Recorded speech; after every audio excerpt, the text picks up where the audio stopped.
ഈ മഹാറാലിയുടെ അധ്യക്ഷൻ കോടമ്പുഴ ബാബ മുസ്ലിയാർ, ഈ റാലിക്ക് നിദാനമായ ഇന്ത്യൻ ഗ്രാൻഡ് മുഫ്തി, ഇന്ത്യയുടെ മുസ്ലിം സമുദായത്തിലെ ശ്രേഷ്ഠ ആത്മീയ നേതാവായ, ഏവരും സ്നേഹത്തോടെയും ബഹുമാനത്തോടെയും വിളിക്കുന്ന ബഹുമാന്യനായ ഉസ്താദ്, വേദിയിലെ വിശിഷ്ട വ്യക്തികളെ, പ്രിയപ്പെട്ട സഹോദരന്മാരെ, ഉസ്താദിന്റെ മൂന്നാമത്തെ കേരള യാത്രയാണിത്. ഈ യാത്രയുടെ ഇതിവൃത്തമെന്ന് പറയുന്നത് നമ്മുടെ രാജ്യത്ത്, നമ്മുടെ സമൂഹത്തിൽ നഷ്ടപ്പെടുന്ന മനുഷ്യത്വമെന്ന ആ തലത്തെ മുൻനിർത്തിയുള്ള ഒരു പര്യടനമാണ്. ഇന്ന് രാജ്യത്തെന്താണ് നടക്കുന്നത്, ലോകത്തെന്താണ് നടക്കുന്നത്, ഒരുപക്ഷെ മനുഷ്യൻ ഒരു ഇരുകാലി മൃഗമായി പരിണമിക്കുമ്പോൾ അരുത്, മാനവികതയുടെ തലത്തിലേക്ക് മനുഷ്യനുമെത്തണം എന്നുള്ള നിഷ്കർഷയോടെ 91-ാം വയസ്സിൽ വിസ്മയകരമായ ഒരു ഏട് സൃഷ്ടിച്ചുകൊണ്ട് ഉസ്താദ് കേരളത്തിന്റെ വടക്കേ അറ്റത്ത് നിന്ന് തെക്കേ അറ്റത്തേക്ക് മനുഷ്യ നന്മയ്ക്ക് വേണ്ടിയുള്ള ഒരു പര്യടനത്തിലാണ്. ഈ ഒരു പരിപാടി ഉദ്ഘാടനം ചെയ്യാൻ വരണമെന്ന് പറഞ്ഞപ്പോൾ ഞാൻ അതിന്റെ സംഘാടകരോട് പറഞ്ഞു, ഇന്ത്യയിൽ ഏത് ഭാഗത്താണെങ്കിലും ഉസ്താദിനോടുള്ള ബഹുമാനത്തെ മുൻനിർത്തി അദ്ദേഹം മുന്നോട്ട് വെക്കുന്ന ഈ ആശയത്തിന് അടിവരയിടാൻ ഞാൻ തീർച്ചയായിട്ടും കോഴിക്കോട് മുതലക്കുളത്തെത്തിയിരിക്കുമെന്ന് ഞാൻ ഉറപ്പ് നൽകുന്നു. ഉസ്താദിന്റെ മുതലക്കുളത്തെ ഹ്രസ്വമായിട്ടുള്ള ഒരു പ്രതിപാദനം ഞാൻ കാണുകയുണ്ട്. ലോകത്ത് പോലീസ് ചമയുന്ന അമേരിക്കൻ സാമ്രാജ്യത്തിനെതിരെ ഇന്ത്യ സർക്കാർ നിശബ്ദത പാലിച്ചപ്പോൾ അമേരിക്ക ചെയ്യുന്നത് തെമ്മാടിത്തമാണെന്നും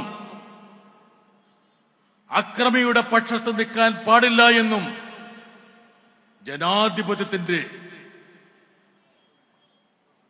ചുവടെയായിരിക്കണം ഇന്ത്യയുടെ നിലപാടെന്നും അദ്ദേഹം ഇവിടെ ഉദ്ഘോഷിച്ചപ്പോൾ ഒരുപക്ഷെ ഇന്ത്യയിലെ ആദ്യത്തെ ഒരു സമുദായ നേതാവിന്റെ പ്രതികരണമായി അത് ഭവിച്ചു എന്ന് മനസ്സിലാക്കണം. എന്തുകൊണ്ടാണ് ഉസ്താദ് ഇന്ത്യയിൽ ചർച്ച ചെയ്യപ്പെടുന്നത് എന്നുള്ളത് അദ്ദേഹത്തിന്റെ ഈ ഹ്രസ്വമായ പ്രതികരണത്തിൽ അന്തർലീനമായിട്ടുണ്ട്. വെനിസുല എന്ന് പറയുന്ന ഒരു പരമാധികാര രാഷ്ട്രത്തെ കീഴ്പ്പെടുത്തി അതിന്റെ പ്രസിഡന്റിനെയും അദ്ദേഹത്തിന്റെ സഹധർമ്മിണിയെയും തടവിലാക്കി കടത്തിക്കൊണ്ടുപോകുക എന്ന കാടത്തം അമേരിക്കൻ സാമ്രാജ്യത്വം കാണിച്ചപ്പോൾ കോഴിക്കോട് നിന്ന് അദ്ദേഹം ശബ്ദമുയർത്തിയത് ഇന്ത്യയല്ല, ലോകം തന്നെ ശ്രദ്ധിക്കുമെന്ന് ഞാൻ വിചാരിക്കുകയാണ്. ചേരിചേര പ്രസ്ഥാനത്തിന് നെടുനായകത്വമുണ്ടായിരുന്ന ഇന്ത്യ എന്തുകൊണ്ടാണ് നിശബ്ദതയുടെ വാൽമീകത്തിലേക്ക് പിൻവാങ്ങുന്നത്? മുൻകാലങ്ങളിൽ അമേരിക്ക നടത്തിയ എത്രയോ അതിക്രമങ്ങളെ ഇന്ത്യ തുറന്നു നിർത്തിയിട്ടുണ്ട്. എനിക്കെപ്പോഴും ഓർമ്മയുണ്ട്, ഇറാഖിനുമേൽ അമേരിക്ക യുദ്ധം വർഷിച്ചപ്പോൾ അന്ന് ഇന്ത്യ സർക്കാർ അതിനെ ശക്തിയുക്തം അപലപിച്ചു. എന്നാൽ കഴിഞ്ഞ ഏതാനും വർഷമായി ലോക പോലീസ് ചമഞ്ഞുകൊണ്ട് ഒരു പ്രത്യേക പക്ഷത്തിനു വേണ്ടി, ഇസ്രായേലിന് വേണ്ടി അമേരിക്ക നിലയുറപ്പിച്ചപ്പോൾ അതിനോടൊപ്പം ചേർന്ന് നിൽക്കുക എന്നുള്ള ഒരു ഇരട്ടത്താപ്പാണ് ഇന്ത്യ സർക്കാരിന്റെ ഭാഗത്തുനിന്നുണ്ടാകുന്നത്. ഇറാനെതിരെ ഏകപക്ഷീയമായ ആക്രമണം സംഘടിപ്പിച്ചു. ഇന്ത്യ നിശബ്ദത പാലിച്ചു. ലോകത്തിലെ പ്രധാനപ്പെട്ട പ്രതിസന്ധികളൊക്കെ സൃഷ്ടിച്ചത് അമേരിക്കയാണെന്നുള്ളൊരു തിരിച്ചറിവിലേക്ക് പാശ്ചാത്യ രാജ്യം പോലും, ലോകങ്ങൾ പോലും മടങ്ങുമ്പോൾ എന്തുകൊണ്ടാണ് ലോകത്തിലെ ഏറ്റവും വലിയ ജനാധിപത്യ രാജ്യമെന്ന്, ജനാധിപത്യത്തിന്റെ മാതാവെന്ന് അവകാശപ്പെടുന്ന ഇന്ത്യ ഇതുപോലുള്ള നിശബ്ദതയുടെ കവചം എടുത്തണിയുന്നത് എന്നുള്ള ചോദ്യമാണ് ഉസ്താദിന്റെ ഹ്രസ്വമായ ആ പ്രതികരണത്തിലൂടെ നമ്മൾ മുമ്പോട്ട് വെക്കുന്നത്. എനിക്കെപ്പോഴും ഓർമ്മയുണ്ട്, സദാം ഹുസൈനെ അധികാരത്തിൽ നിന്ന് പുറത്താക്കാൻ വേണ്ടി അമേരിക്ക ഇറാഖിനുമേൽ യുദ്ധക്കെടുതികൾ ആരംഭിച്ച വേളയിൽ അന്ന് ബാഗ്ദാദ് സന്ദർശിക്കാൻ ഒരു അവസരം ലഭിച്ച ഒരു മാധ്യമ പ്രവർത്തകനാണ് ഞാൻ. അന്ന് അമേരിക്ക ഇറാഖിൽ കാട്ടിക്കൂട്ടിയ നിഷ്ഠൂരമായ ചെയ്തികളെ നേരിട്ട് കണ്ട് ബോധ്യപ്പെട്ട ഒരു എളിയ പത്രപ്രവർത്തകൻ എന്ന നിലയിൽ ഇന്നും എന്റെ മനസ്സിൽ പതിഞ്ഞു കിടക്കുന്ന ദൃശ്യങ്ങളുണ്ട്. ഒരുപക്ഷെ ഇവിടെ കൂടിയിരിക്കുന്ന ഈ മഹാസമുദ്രം അത് കേൾക്കണമെന്ന് എനിക്കൊരു ആഗ്രഹവുമുണ്ട്. ബാഗ്ദാദിന്റെ ഹൃദയഭാഗത്തുള്ള അൽ അമീറിയ എന്നുള്ള ഒരു ഷെൽട്ടർ ബോംബ് വർഷിക്കുമ്പോൾ സാധാരണക്കാരായ ജനങ്ങൾക്ക് അഭയം പ്രാപിക്കാൻ വേണ്ടി ഐക്യരാഷ്ട്രസഭ അംഗീകരിച്ചിരുന്ന ഒരു ബങ്കറായിരുന്നു. ബോംബിന് മുന്നറിയിപ്പ് നൽകിക്കൊണ്ട് അലാറം മുഴങ്ങിയപ്പോൾ 407 പേർ ആ ബങ്കറിൽ രാത്രി അഭയം തേടി. അതിൽ തൊട്ടു ദിവസം തലേന്ന് വിവാഹം കഴിച്ചവരുമുണ്ടായിരുന്നു. അമേരിക്ക ഈ ബങ്കറിന്റെ കിളിവാതിലൂടെ ലേസർ ബോംബുകൾ ബങ്കറിലേക്ക് കടത്തിവിട്ടു. നിങ്ങളൊന്ന് ചിന്തിക്കുക, ആ ബങ്കറിലുള്ള ആൾക്കാർ ആ ലേസർ ബോംബിന്റെ സ്ഫോടനത്തിൽ ഉരുകി മരിച്ചു. ഞങ്ങൾ ചെന്നപ്പോൾ ബങ്കറിന്റെ ഭിത്തിയിലേക്ക് വിവാഹ വസ്ത്രത്തോടെ ഉരുകിച്ചേർന്ന മനുഷ്യന്മാരെ ഞങ്ങൾക്ക് കാണാൻ കഴിഞ്ഞു.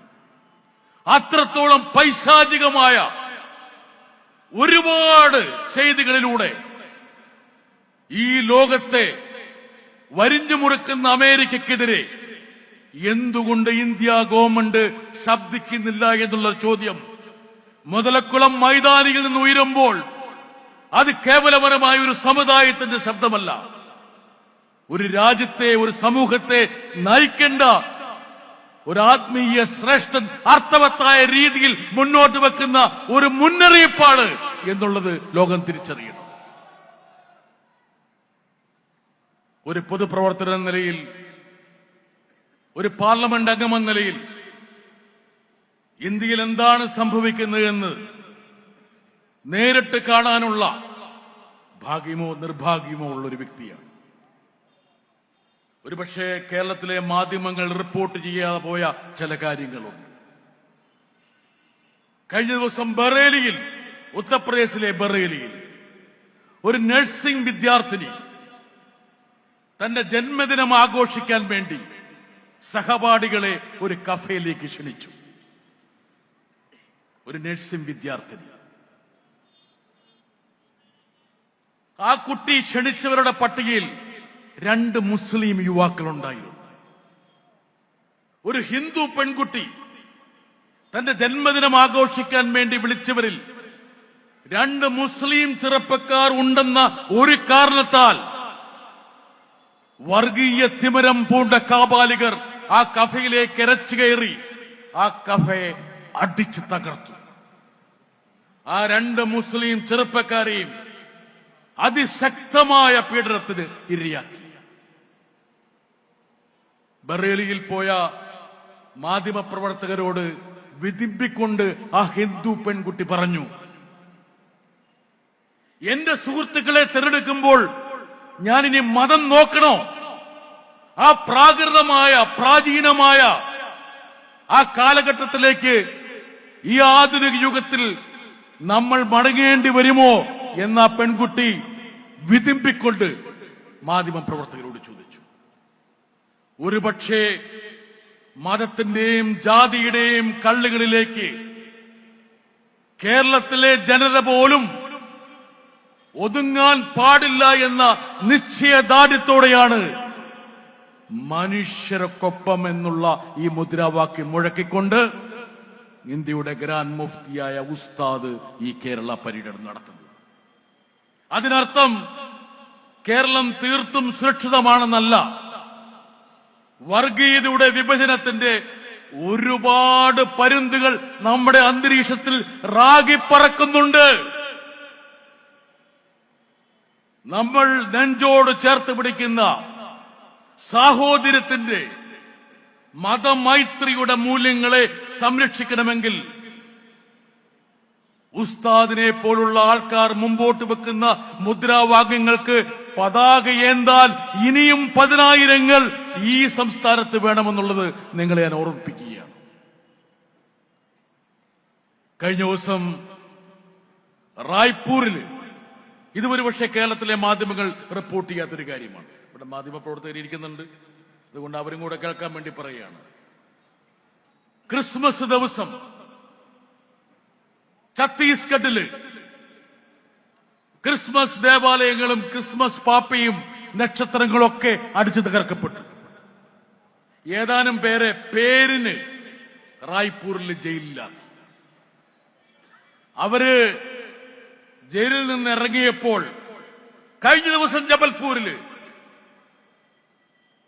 സംഘ് പരിവാറിന്റെ നേതൃത്വത്തിൽ വലിയൊരു ഘോഷയാത്ര ക്രൈസ്തവരെ ആക്രമിച്ച സ്കൂളുകളും ദേവാലയങ്ങളും തല്ലി തകർത്തവരെ ആഘോഷമായി സ്വീകരിച്ച് റായ്പൂരിന്റെ തെരുവീതിയിലൂടെ പ്രകോപനപരമായ മുദ്രാവാക്യം വിളിച്ച് അവർ നീങ്ങുന്ന ഒരു ദൃശ്യം.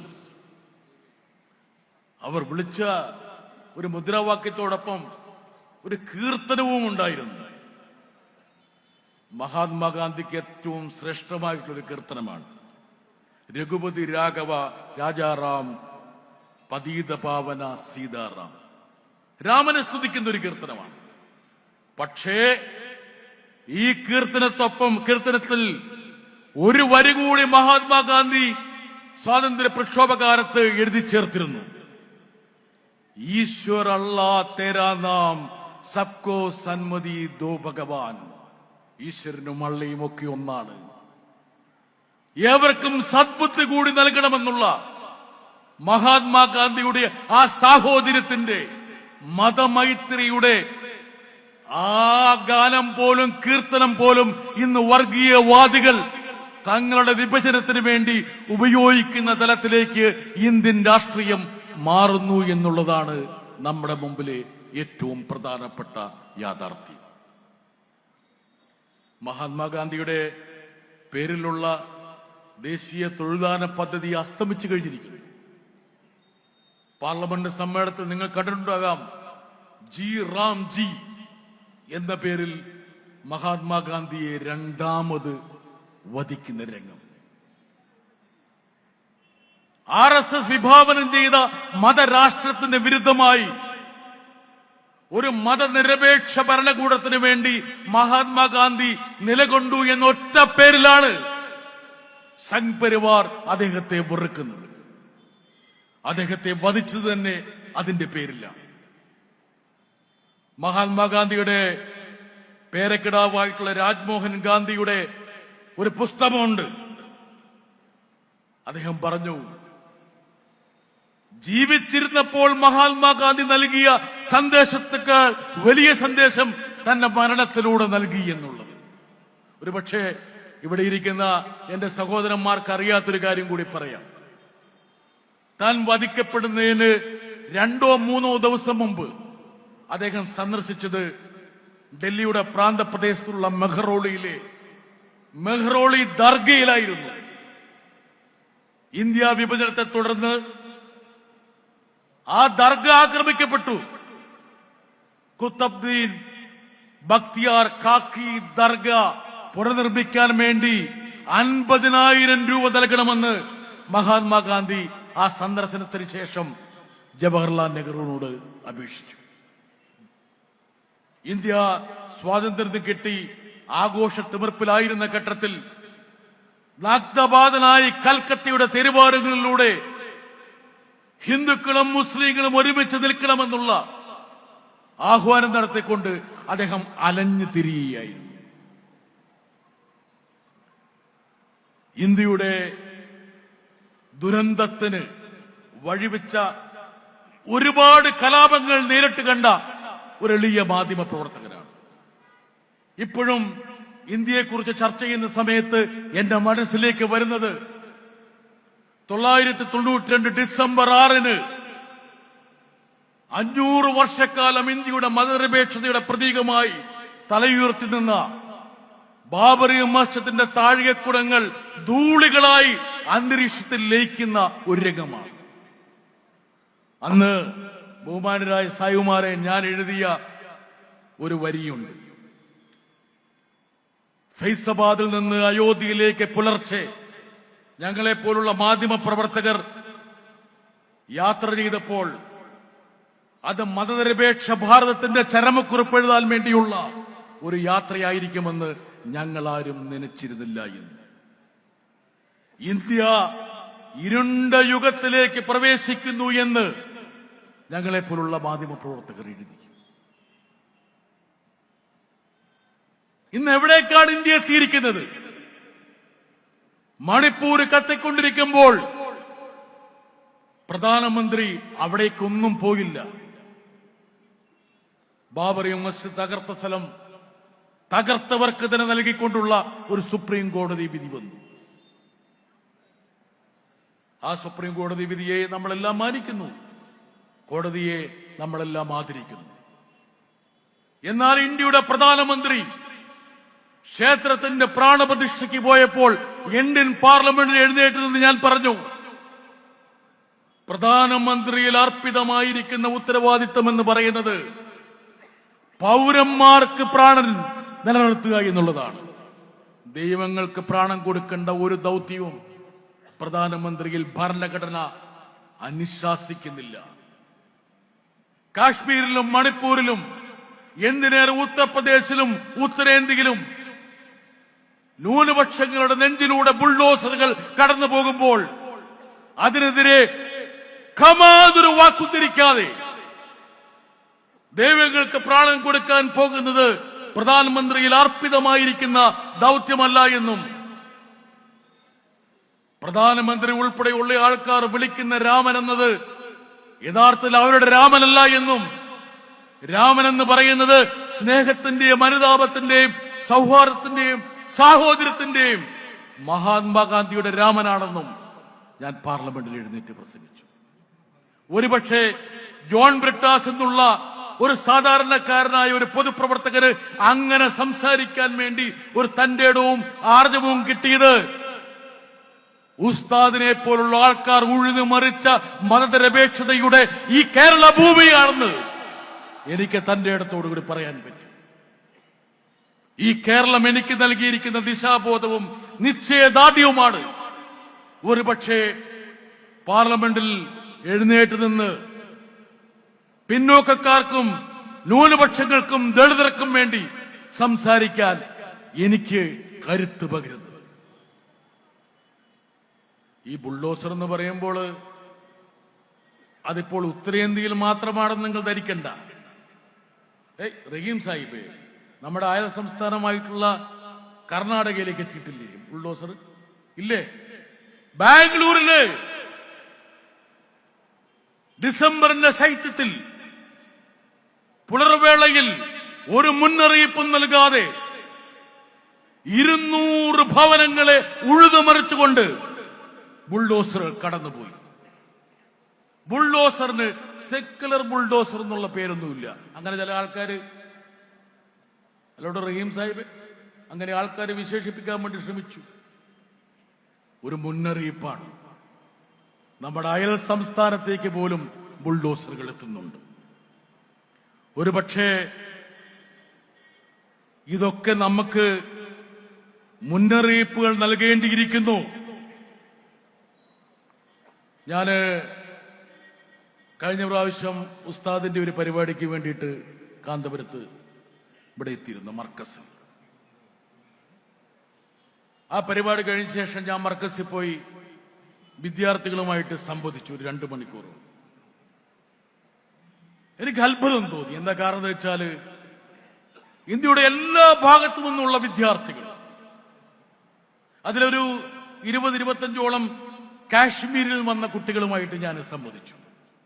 എനിക്കറിയാം ഉസ്താദിന്റെ കാശ്മീർ യാത്രയിൽ ഭീകരവാദത്തിൽ അനാഥമാക്കപ്പെട്ട എത്രയോ കുഞ്ഞുങ്ങളെ ഉസ്താദ് ചേർത്ത് നിർത്തി അവരെ വിദ്യാഭ്യാസത്തിന്റെ പടച്ചട്ടയണിയിച്ച് സമൂഹത്തിലെ പ്രോജ്വലരായിട്ടുള്ള അണികളായി വിളക്കി ചേർത്തിട്ടുണ്ട് എന്ന്. അതിലൊരു വസീം അക്രം എന്ന് പറയുന്ന ഒരു ചെറുപ്പക്കാരന്റെ മനസ്സലിയിക്കുന്ന ഒരു സാമൂഹ്യ മാധ്യമക്കുറിപ്പ് പോലും എനിക്ക് വായിക്കാൻ കഴിഞ്ഞു. തീവ്രവാദത്തിൽ നിന്നും, അരാജകത്തിൽ നിന്നും, ഭരണകൂട ഭീകരതയിൽ നിന്നും ഒരു യുവതലമുറയെ മോചിപ്പിക്കാൻ വേണ്ടി ഉസ്താദിനെ പോലുള്ള ആൾക്കാർ പ്രദാനം ചെയ്യുന്ന ആത്മീയ വിദ്യാഭ്യാസത്തോടൊപ്പം ചേർത്ത് വെക്കുന്ന ഭൗതിക വിദ്യാഭ്യാസം ശ്രേഷ്ഠമാണെന്നും ഇത് മാതൃകയാണെന്നും ആ വസീം അക്രം എന്നുള്ള ആ ചെറുപ്പക്കാരൻ എഴുതി വെച്ചു. ഒരു പൊതുപ്രവർത്തന എന്ന നിലയിൽ ഉത്തരേന്ത്യയിലെ പല സ്ഥലങ്ങളിലും ഞാൻ പോകാറുണ്ട്. ഓപ്പറേഷൻ സിന്ദൂറിന് ശേഷം ഇന്ത്യ ഗവൺമെന്റ് ആഗോള നയതന്ത്ര ദൗത്യത്തിന്റെ ഭാഗമായി കുറച്ച് എംപിമാരെ വിദേശത്തേക്ക് വിട്ടു. അന്ന് അതോടൊപ്പം ചേരാൻ വേണ്ടിയുള്ള ഒരു ഭാഗ്യം എനിക്കുമുണ്ടായി. ഞാൻ പോയത് Japan, Korea, Indonesia, Malaysia, Singapore എന്നീ രാജ്യങ്ങളിലായി. അപ്പോൾ അവിടെയുള്ള വിവിധ വിഭാഗം ജനങ്ങളുമായിട്ട് സംവദിച്ചു. പാർലമെന്റേറിയന്മാർ, അതുപോലെ തന്നെ നാനാ തുറയിലുള്ള വ്യക്തികൾ, മന്ത്രിമാർ, സാധാരണക്കാർ, അങ്ങനെ പലരും. അവരെല്ലാം ചോദിച്ചൊരു ചോദ്യമുണ്ട്. മതനിരപേക്ഷതയുടെ ഈറ്റില്ലമായിരുന്ന, ലോകത്ത് ജനാധിപത്യത്തിന്റെ പതാക ഏന്തിയ, ദീപം തെളിച്ച ജവഹർലാൽ നെഹ്റുവിനെ പോലുള്ള ആൾക്കാരുടെ ഇന്ത്യ എന്നുള്ള കർമ്മഭൂമി, അവിടെ എന്തുകൊണ്ടാണ് ന്യൂനപക്ഷങ്ങൾ പീഡിപ്പിക്കപ്പെടുന്നത്? എന്തുകൊണ്ട് നിങ്ങൾക്ക് സാഹോദര്യത്തിന്റെ തലത്തിലേക്ക് മാറാൻ കഴിയുന്നില്ല? ഇന്ത്യയിൽ നിന്ന് ഞങ്ങൾ പ്രതീക്ഷിക്കുന്നത് മതമൈത്രിയുടെ ഏറ്റവും പ്രധാനപ്പെട്ട ഉദാത്തമായ തലമാണ് എന്ന് അവരെല്ലാം പറഞ്ഞു. ഞങ്ങൾ തിരിച്ചു വന്ന് വിദേശകാര്യമന്ത്രിയെ കണ്ടു. വിദേശകാര്യമന്ത്രിയെ കണ്ടപ്പോൾ ഞാൻ പറഞ്ഞു, ബഹുമാനപ്പെട്ട മന്ത്രി, എനിക്ക് ചില കാര്യങ്ങൾ പറയാനുണ്ട്. അദ്ദേഹം പറഞ്ഞു, പറയൂ. ഞങ്ങൾ 6 പേര് 7 പേര് മാത്രമേ ഉള്ളൂ. അദ്ദേഹത്തോട് ഞാൻ പറഞ്ഞു, ഇന്ത്യ എന്നുള്ള രാജ്യത്തിന്റെ കീർത്തി, സൽപ്പേര് ആഗോളതലത്തിൽ സംരക്ഷിക്കപ്പെടണമെങ്കിൽ ഇന്ത്യയിലെ ന്യൂനപക്ഷങ്ങൾ സുരക്ഷിതരായിരിക്കണം. ഇവിടെ ഒരു ബുൾഡോസർ ഒരു മുസ്ലിം സഹോദരന്റെ വീട്ടിൽ കയറിയിറങ്ങുമ്പോൾ അത് ഇന്ത്യ എന്നുള്ള രാജ്യത്തിന്റെ സൽപ്പേരിന് കളങ്കം ചാർത്തുന്നു എന്നുള്ള കാര്യം വിദേശകാര്യ മന്ത്രിയായ നിങ്ങൾ തിരിച്ചറിയണമെന്ന്. എനിക്കിപ്പോഴും ഓർമ്മയുണ്ട്, മലയാളികളായിട്ടുള്ള 2 കന്യാസ്ത്രീകളെ അകാരണമായി UAPA പോലുള്ള കിരാത വകുപ്പുകൾ, വ്യവസ്ഥകൾ ചുമത്തി ഛത്തീസ്ഗഡിലെ ദുർഗ് ജയിലിൽ അടച്ചപ്പോൾ ഞങ്ങൾ ഏതാനും എംപിമാരോടെ പോയി. അതിനുശേഷം തിരിച്ച് പാർലമെന്റ് വന്ന ശേഷം ഞാൻ BJP ബെഞ്ചുകളെ നോക്കി ചോദിച്ചൊരു കാര്യമുണ്ട്, മന്ത്രിമാരെ നോക്കി കാണിച്ചൊരു കാര്യമുണ്ട്. നിങ്ങളൊക്കെ പലരും പഠിച്ചത് ക്രൈസ്തവ സ്കൂളിലാണ്. JP നഡ്ഡ, ജയശങ്കർ, നിർമ്മല സീതാരാമൻ, പീയൂഷ് ഗോയൽ, ഭരണപക്ഷത്തിരിക്കുന്ന ഈ മന്ത്രിമാരിൽ ബഹുഭൂരിപക്ഷം ആൾക്കാരുടെയും കുഞ്ഞുങ്ങൾ, പേരക്കിടാങ്ങൾ പഠിച്ചത് ക്രൈസ്തവ സ്കൂളുകളിലോ ന്യൂനപക്ഷ സ്കൂളുകളിലോ ആണ്. അവരെ ആരെങ്കിലും മതപരിവർത്തനം നടത്തിയോ? ഇന്ത്യയിൽ 20 കോടിയോളം മുസ്ലിങ്ങളുണ്ട്. ഇന്തോനേഷ്യ കഴിഞ്ഞാൽ ഏറ്റവും കൂടുതൽ മുസ്ലിങ്ങളുള്ള ഒരു രാജ്യം ഇന്ത്യയാണ്. പക്ഷേ 20 കോടി വരുന്ന ഇന്ത്യൻ മുസ്ലിങ്ങൾക്ക് ഇന്ത്യയുടെ അധികാര ശ്രേണിയിൽ എന്താണ് പ്രാതിനിധ്യമെന്നുള്ള കാര്യം നമ്മൾ ഇടയ്ക്ക് അവരെ ഓർമ്മപ്പെടുത്തും. ഇന്ത്യൻ ക്യാബിനറ്റ്, മന്ത്രിസഭ, പേരിനൊരു മുസ്ലിമിനെ പോലും ചേർക്കാൻ ഈ സർക്കാർ തയ്യാറായിട്ടുണ്ട്. ഇനി മറ്റു മേഖലകളൊക്കെ പരിശോധിക്കാം. ജുഡീഷ്യറി, ബ്യൂറോക്രസി, അങ്ങനെ ഇന്ത്യ എന്നുള്ള ഈ മഹാരാജ്യത്തെ മുന്നോട്ട് നയിക്കുന്ന ഭരണയന്ത്രത്തിന്റെ വ്യത്യസ്ത തലങ്ങളും പ്രതലങ്ങളും പരിശോധിച്ചാൽ അവിടെയൊക്കെ പ്രാതിനിധ്യം എന്നുള്ളത് എന്താണ് എന്ന് പരിശോധിക്കേണ്ട ഒരു സമയമാണ്. ഞാൻ അവരോട് പറയുന്ന ഒരു കാര്യമുണ്ട്. കേരളം എന്നുള്ള ഒരു കൊച്ചു സംസ്ഥാനമുണ്ട്. നിങ്ങൾ കേരളത്തെ അപകീർത്തിപ്പെടുത്താൻ വേണ്ടി കേരള സ്റ്റോറി പോലുള്ള സിനിമകളുമായിട്ട്, സെപ്റ്റിക് ടാങ്കിലിടേണ്ട സിനിമയാണ്. സെപ്റ്റിക് ടാങ്കിൽ 33,000 പേരെ മതം മാറ്റി മുസ്ലിങ്ങളാക്കി സിറിയയിൽ അയക്കിച്ചു എന്ന് പറഞ്ഞ് ഒരു സിനിമയെടുത്തപ്പോൾ ആ സിനിമയുടെ ബ്രാൻഡ് അംബാസഡറായി ഇന്ത്യയുടെ പ്രധാനമന്ത്രി അവതരിച്ചു എന്നുള്ള കാര്യം കൂടി മറക്കരുത്. നിങ്ങൾ കേരളത്തെ അപമാനിക്കാൻ വേണ്ടി എത്ര കണ്ട് ശ്രമിച്ചാലും കേരളത്തിന്റെ സാഹോദര്യവും മതമൈത്രിയും ഞങ്ങൾ കണ്ണിലെ കൃഷ്ണമണി പോലെ കാത്തു സംരക്ഷിക്കും.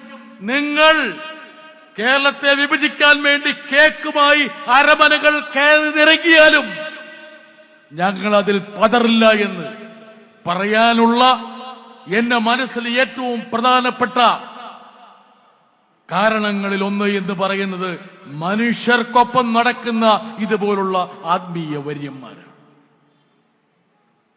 ജാതിയുടെയും മതത്തിന്റെയും അതിർവരമ്പുകൾക്കതീതമായി സാഹോദര്യത്തിന്റെ മാനവികതയുടെ ഒരു പ്രതലം നെയ്തെടുക്കുന്ന കേരളത്തിലെ പ്രബുദ്ധരായിട്ടുള്ള സാമൂഹ്യ ആത്മീയ നേതാക്കളുടെ സാന്നിധ്യം നമുക്ക് ചൈതന്യമേകുന്നുണ്ട് എന്നുള്ള കാര്യം മറക്കരുത്.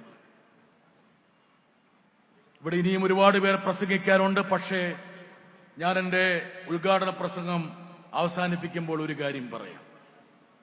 എന്തായാലും എന്നെ ഇവിടെ വിളിച്ചപ്പോൾ ഞാനൊരു CPM-ന്റെ MP എന്നുള്ള ആ ഒരു ലേബലും കൂടി കണക്കിലെടുത്തായിരിക്കില്ലേ? അങ്ങനെ ആയിരിക്കില്ലേ? ആയിരിക്കും. ഒരു കാര്യം ഞാൻ പറയാം. ഞങ്ങൾ പാർലമെന്റില് ചെറിയൊരു ന്യൂനപക്ഷമായിരിക്കും.